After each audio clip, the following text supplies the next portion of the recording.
No, kaj pa? Boris je pogrešan.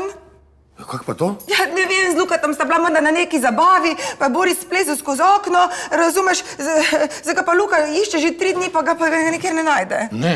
Ja. Čakaj malo, pa kako te niso policije poklicali? Pa vse je poklical Luka, vse je poklical policijo, urgenco, bolnico, vse je rekel, če ima koga pod imenom Boris Kranjc, pa ni, no, nikjer ga ni. Mislim, samo to pa res čudno, mislim. Pa Boris, ko je tak resen, lep, svež, mlad, urejen, odgovoren fant, mislim. Pa da je on kar tak šel, mislim, ne da bi se poslovil, ali kaj? Ja, je kar netipično za njega. Luka, Boris! O, soseda. Luka, kje si ga našel? Enajci v bolnici je bil, kje pa? Pa, a nisi rekel, da si klical tja? Jaz sem klical, sam nisem vedel, kako mu je ime. Kako da niso vedeli?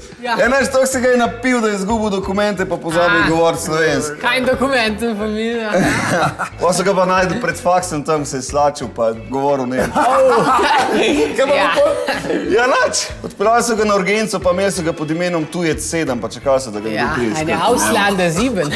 Boris, a si boljše, a si kaj boljše? Was sagt mir, Damen? Also- Eine Schmacken. Ein Gemäßki, eine lustig vor Geburtstag. Ja, greja midva gor praznovati. Pojva. Eine Wiese mit Notmaschinen. Ja, greja gor lota. Pej. Joj, kako jaz pogrešam te čase. Kaj? Ko si se ga tak napil, da te 3 dni ni bilo doma, ali kaj? Ne, ko sem še nemško znal.